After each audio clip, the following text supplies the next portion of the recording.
The views expressed on this program are not necessarily those of WTJX, its board, staff, or underwriters.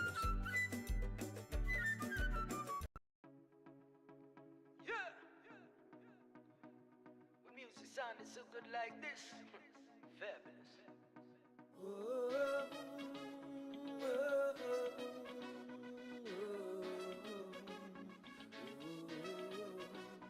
Time to show, it's your time.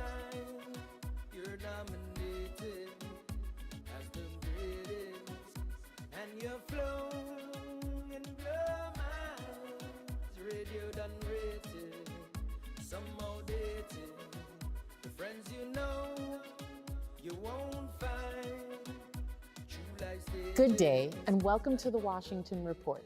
I'm Congresswoman Stacey Plaskett, and I'm blessed to serve as the Virgin Islands delegate to the U.S. House of Representatives. The Washington Report was created to inform Virgin Islanders on current federal issues that directly affect our community. So today, we're in a very special place. We are actually in Rayburn House Office Building, and this is kind of like one of the Rotunda's meeting spaces. I'm honored to have as a guest today with me my good friend, Undersecretary of Rural Development at the United States Department of Agriculture, Xochitl Torres-Small.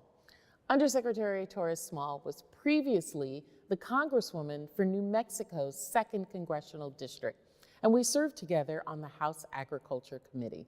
In her current role, she oversees loans and grants to provide infrastructure improvements, business development, affordable housing, community facilities such as schools, public safety, and healthcare, as well as high-speed internet, access to rural, tribal, and high-poverty areas. During her leadership, the USDA Rural Development secured $2 billion to support rural broadband through the bipartisan infrastructure law.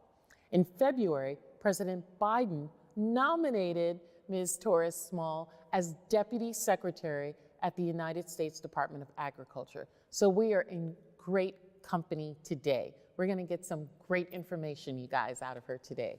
So welcome to the Washington Report, Secretary Torres-Small. Thank you so much, Congresswoman Plaskett. It's a joy to be here and to see you again. Thank you. How does it feel being back in the House? It feels good. Yeah? I miss some of the work. I really miss getting to work with you in that capacity, but I'm so excited about the ways we get to work together now. Very true, very true. And one of those ways that we got to work together is we were so grateful when you and your team came down to the Virgin Islands and spent time with us. We had the opportunity to host you at the Virgin Islands just over a month ago for meetings with stakeholders across various fields, including housing, energy, telecommunications, as well as farmers. We've had conversations around the takeaways from the trip to our territory, particularly on the topic of housing, energy, and communications. So how are the issues faced by the Virgin Islands in areas like housing, energy, and telecommunications similar or different than other rural areas around the United States? Thank you so much for bringing me to the Virgin Islands. It was my first time visiting, and I just so appreciated the chance to see the realities on the ground and get to know what some of the similar challenges are and the unique opportunities that existed in St. Croix. Does that happen often when you go and visit with other communities? It absolutely does. What I've learned is that there's way more than just one rural, right? Everywhere you go, I have a sense of what rural in New Mexico is, but now getting to see what rural is like on an island, for example, or what rural is like in Alaska. There's all sorts of different challenges, and there's all sorts of different ways people are responding to them. So one of the things that really struck me about St. Croix is that people were having to plan so much for resiliency. So whether that was homes, making sure they had a place to store water, both for drought and for stormwater capture, or whether it was with energy, making sure there's a reliable energy source, and so investing more in solar in certain places, or even just the business and industry guaranteed loan project that we visited, that that store. It was the business owner who was making sure that he was also had a strategy for how to make ice, because that becomes a huge issue when there's power outages. So it struck me that folks are responding to the challenges on the ground by planning for what resiliency needs to look like in those cases. My husband is always trying to tell the kids, prior planning prevents poor performance, right? I'm like, really? But in the Virgin Islands, it has to be done because of the climate that we're in, because of our isolation, our inability to go and get supplies in the way that maybe someone else can have it trucked in or something like that. USDA Rural Development has invested millions of dollars in the U.S. Virgin Islands, actually over $15 million in just the last fiscal year, with about 2/3 going to single and multifamily housing. Can you share your perspective on some of the effective ways you've seen funding challenges addressed in other rural areas to increase the success rate of USDA rural development programming? Yeah, this is something we talked about while I was visiting, is that we've invested a significant amount when it comes to housing, but there are still real housing challenges. Yeah. And one of the things that I've seen across the country is where folks have the ability to blend funds. So for example, I was in Kentucky recently, and they know that our programs, whether it's a more affordable mortgage or whether it's self-help programs, on their own, they don't always achieve what needs to be done. Okay. And so some nonprofits have figured out how to layer funding, starting with a HUD site preparation resources, and then maybe use our self-help funding to address some of the labor challenges, but couple that with workforce development funds from another entity. And then lastly, of course, using our mortgage to make the mortgage more affordable for the buyer. So that layering can really help, but it does take a lot of knowledge and experience, right? That technical support and expertise. Part of the reason I think Kentucky's been so helpful is because they received a Rural Communities Development Initiative grant that helps provide some of that capacity building. Is that something that is regularly put out there for grants? It's something that's regularly available, and would love to make sure your team has more information about it. Okay, great. You know, it's so interesting because when I came to Congress and said I was going to be on the Agriculture Committee, of course you're thinking about farmers, livestock, fishing, but people don't really comprehend how vast the Department of Agriculture's reach is, as you're talking about in rural development with energy and housing, telecommunications, broadband, etc. That's all the responsibility and the support of USDA in rural areas. But of course, you guys also deal with farmers, right? And during our roundtable, we discussed methods that could be used to form cooperatives between farmers to apply for machinery and equipment acquisition funding. In isolated districts like the Virgin Islands, cooperatives serve as an effective management structure to direct resources and facilitate partnerships. Can you share your perspectives on opportunities and challenges that exist in the Virgin Islands agriculture sector and the ways in which cooperatives can advance farm communities as a whole?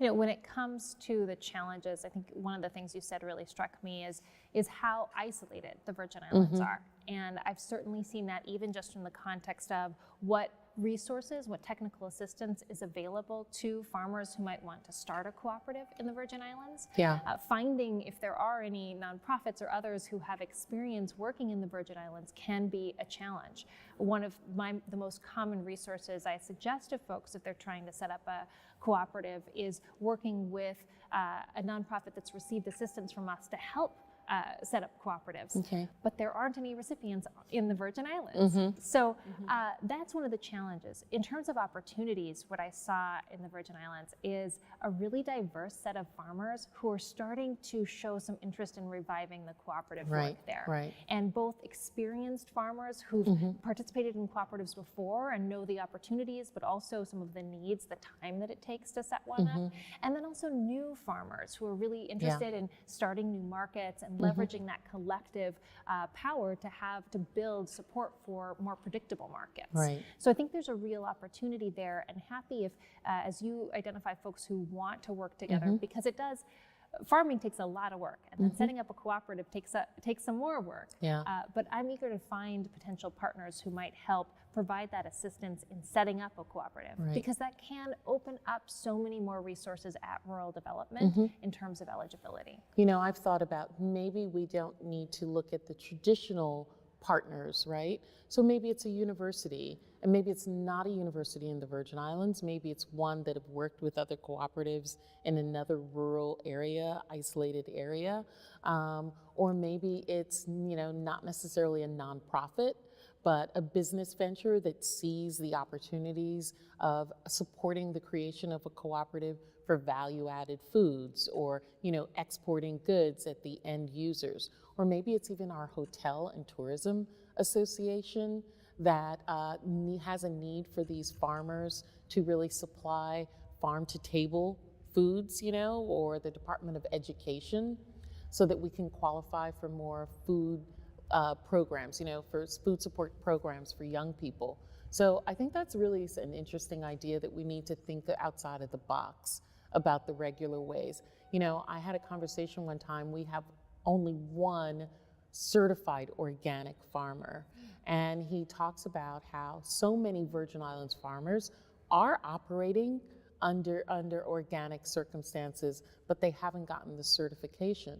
And part of the issue is, how do you get the certifier to come down, right? They need to spend time. You need to set aside and do reporting. So making the support systems through a cooperative that could allow so many of our farmers who are already doing it to actually get the stamp, so that they can have a different market available to them. We're so grateful for being able to work with you and your team. You guys have been really an incredible resource, I think. And you're correct, you know, we have very mature farmers who've been doing this for a while and can tell you the ins and outs and what works and what doesn't work, and give you history, which is really important to understanding what were the pitfalls in the past. And I think the enthusiasm and the out-of-the-box thinking of the young farmers, if we compare them together, you know, that'll be something that's really instructive and very, very helpful to people. Are there places that you've seen in the past that have been able to overcome some of these challenges? Do you have examples of where you've seen that? Absolutely. I was in North Dakota, and was very different place. Very different place. Very different place. But the challenges of how do you get folks who aren't as used to a cooperative model to get excited about it. And in North Dakota, the Rural Electric Cooperative receives funds to help set up other cooperatives. And that relationship is really interesting because they have a lot of experience with the community. They're a board already, so they're coming from the places that they serve, and so that helps create really interesting models. And one of the cooperatives that they helped set up was for childcare. Oh, nice. And so it created this response, this opportunity that otherwise wouldn't have existed. Yeah. But you're right, it's such a different, every place is different. And the level of isolation when it comes to being in the Virgin Islands makes the opportunity to collectively organize their power even stronger. Yeah, I think the impact can be so much greater when you're in a small place like that. But I would think that, you know, North Dakota, we think of it as very different topography or even, you know, the climate. But I think places like North Dakota, which in many ways are also isolated, creates cultures that are similar, you know, hesitancy and distrust and, you know, implementation of new ideas and new thoughts are kind of slower to take hold, are similar in some respect. You know, they're kind of also very monolithic, you know, areas, or people are very similar to one another, like the Virgin Islands and like North Dakota. So maybe we need to go up to North Dakota or invite some of them down to the Virgin Islands. I'm sure they'd rather come down to the Virgin Islands where we could get some thoughts and, you know, share ideas as well with them. But to sum up this part of our discussion, and with your trip in the Virgin Islands in mind, what are the things our territory seems to be doing well, and what are 2 or 3 top line next steps that you'd like to share with us?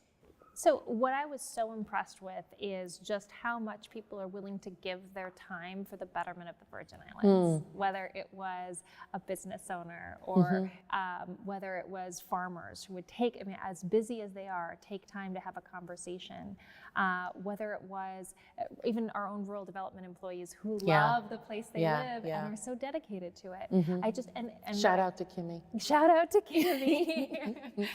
And whether it, I found that everywhere we went, sometimes we ended up seeing the same people because they're always signing up to do the work. And I think that's a real strength.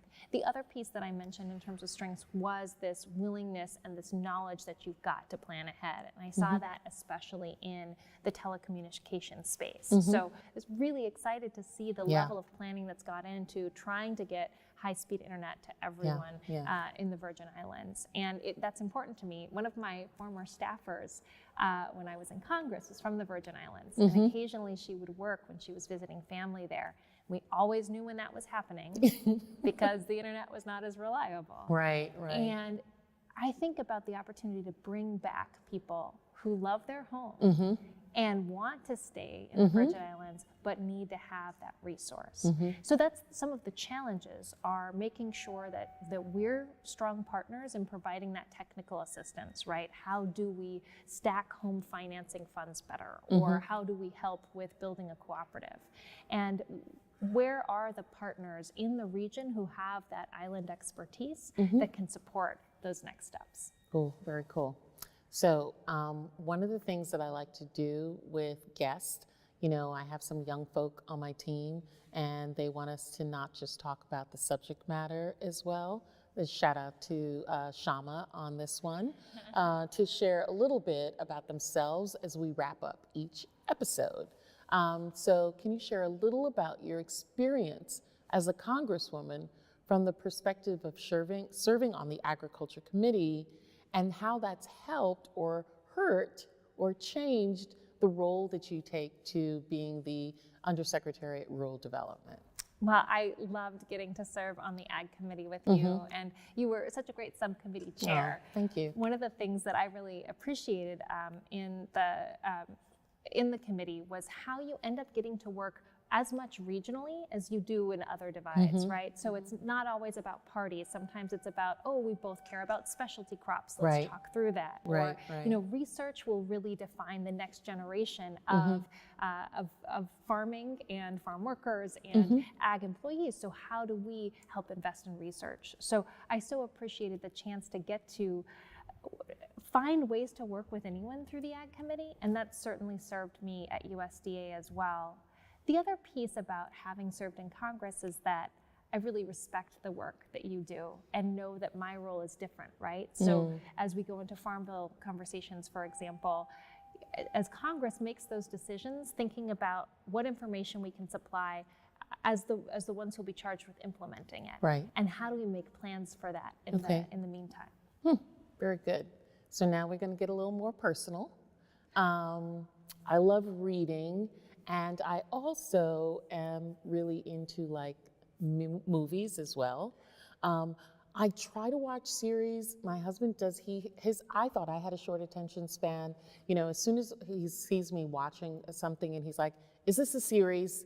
I don't know if I want to commit to 10 episodes of this. No. And no, a limited series maybe, but not those 2 and 3 season ones. But I have been a follower of Billions and Succession, some of the Power series as well. But I'm also an avid reader. I love reading historical. I'm real history buff. What is maybe something that you've watched on Netflix or TV that you really loved, or a book that you've read that you want to share with everyone? Well, in terms of TV, I just have to say I'm a real Ted Lasso fan. But the second the second season wasn't as good as the first to me, or do you think we just got used to it? Well, so that's what I was going to say. If you're not, if your husband isn't as into the whole long season thing, you could just watch the first season and Right. get so much joy out of Right, that, and right. recognize that it's not all about winning. It's about how you show up to the Oh, game. I don't know about all that. I like to win.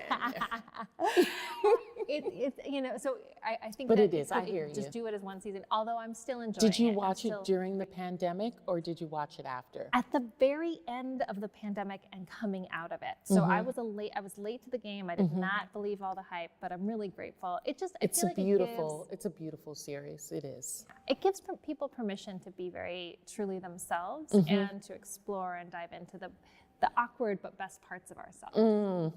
Is there an awkward part of you? Yes.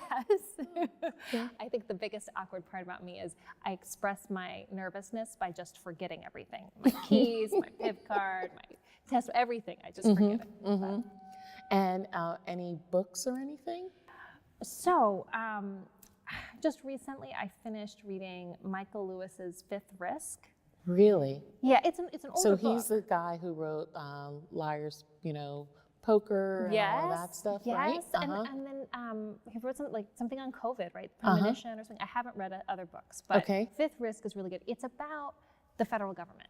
It's about all of the things that happen that we just take for granted and why the agencies matter. And so coming in as a political appointee, I came in realizing that there were folks who'd worked for rural development longer than I'd been alive. And what this book does is it tells those stories. So for example, at NOAA, all of the work that they do to make information available Right. for weather prediction Right, and all yeah, sorts yeah. for everyone, Yeah. right? Or the work that the Coast Guard is doing, creating a new model that helped them save people faster. All of these things that we don't know but happen to serve our country and to make it better. I know when I was a political appointee at the Justice Department, some of the career people, there was one guy who he had come to the Justice Department as an honors program graduate from law school, and he was hired by Robert Kennedy. And he was still there. And after September 11th, he had to use a BlackBerry, and he started using it, and he was like, if I had realized that I could convert to the tech space, I would have left this job long ago. But that wasn't true. But I remember the people like him would always call us the Christmas help, because we're here for a short while, but they have that continuity of experience and the know-how that keeps all of the federal government moving all the time, right? That's it. Yeah. That's it. So, we were so happy to have you in the Virgin Islands, and you walked on the waterfront with us when a cruise ship came in, and got to see some of the smaller businesses. I saw that you purchased something. What did you get? Oh my goodness, I got some of the preserves. So I was looking for the tamarind preserve. I didn't They get had run that. out. They had run out, and so we ended up getting, is it the sour berry? The soursop. Soursop, excuse me, the soursop, which was wonderful. Was that good? Yes, incredible. Okay, I like the tamarind preserve also, and I like it when it's a little more spicy. The hot rather than the sweet. And I do not like sweet and sour. Like I can't take that taste. I like salt and sweet, or sweet and spicy. Tamarind has all sorts of interesting connections. So I know it from Mexico, right? Yeah. And being on the border there, it's a big tamarindo, which is this great sweet tamarind drink. But my husband is married to someone from Kerala, from India, and they love tamarind, and they have this great tamarind chutney. So I'm just getting all the tamarind flavors from across the But world. now in New Mexico, it's always about the green chili, Absolutely. right? And what is the genesis of that? I don't understand that one. Oh, gosh, I'm taking it for granted. I mean, it is one of the 4 food groups. I have a freezer full of game and green chili. And that's green chili? Just for that. It's for venison and green chili. And what are the ways that you've used green chili? Oh, on everything. So if you want, an enchilada, you can put it on that. If you want sopa, we'll put it in the soup. But also just on a cheeseburger. It is so good on a cheeseburger. Yeah, I've had green chili lasagna. I mean, green chili mac and cheese, you gotta go for that. Oh, now that sounds good. There we go. That sounds all sorts good. of ways. When you talk about that, you come from a multi-ethnic family, right? How is that? How do you blend that? Oh, that's such a fun question. It is, I think growing up, it was a challenge, right? How do you lean into your identity, recognizing that you represent a lot of different people's histories and backgrounds? My grandparents immigrated from Mexico on my dad's side. My dad's first language was Spanish, but then growing up, he chose not to teach me Spanish because he faced all of the discrimination, in school and being told not to speak it. That happens a lot of times, yeah. And then my mom was a minister's daughter and grew up all around the country. My grandparents eventually settled in Colorado, and so I grew up spending summers with my aunt and uncle on their ranch. And is it correct that you're Lutheran? It is, yes. Which is what I am.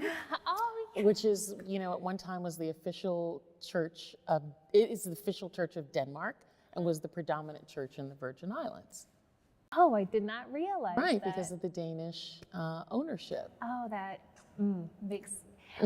So what's interesting is my husband and I found the Lutheran church. My mom grew up Methodist, and we just come from a long line of women who have searched for faith and found their own homes. And for me, it was Peace Lutheran in New Mexico, recognizing that everyone learns their faith or sees their faith differently, and it was the right home for us.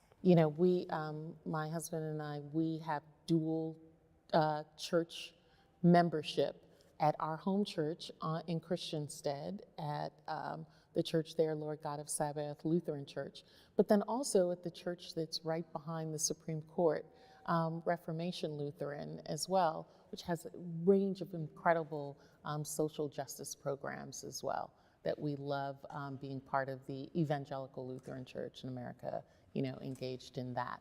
But being in the Virgin Islands, what was one of the really bright spots, interesting, fun things that you did or experienced? So interesting was just getting around. I have just a great... The left side? I have a great team member who was driving, and she picked up the car the night before, and she did such a great job. Shout out to Rebecca. I never felt at risk. But I did, the closest I felt that the night after when we ate at Kim and Frank's place.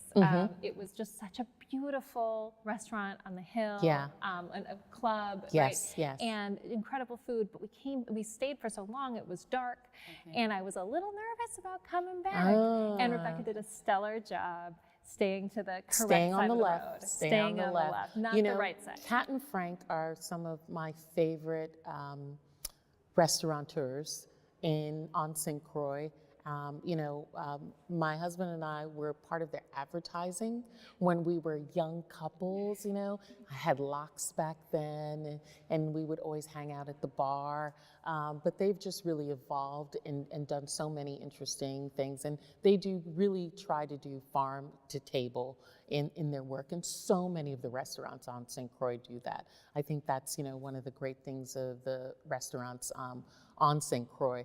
But I always found that it's the turn is when you have the maybe potential difficulty with the staying on the left. But, in the Virgin Islands, we always try and be a little different. We can't just be just regular. We always got to keep it a little different. And I think the left is part of our, our left brain thinking, maybe a little bit down there. But we're grateful to have you, and I'm glad you enjoyed the food. Oh, yeah, Kat and Frank did an incredible job. And I'll have to bring maybe some green chilies down for them and see what they can do with that. There we go. Got a plan. Good. Thanks so much. Well, I want to thank you for being here with us and being part of the Washington Report. Thank you for being a great friend. Thank you for electing to serve your country as whether you're a member of Congress or as a political appointee, member of the president's cabinet, and all the things that you do. It's really important that we have young people like yourself who are willing to step out of themselves and give, because I know that you being here in Washington is not as wonderful as being in New Mexico, where your home is. So thanks for that.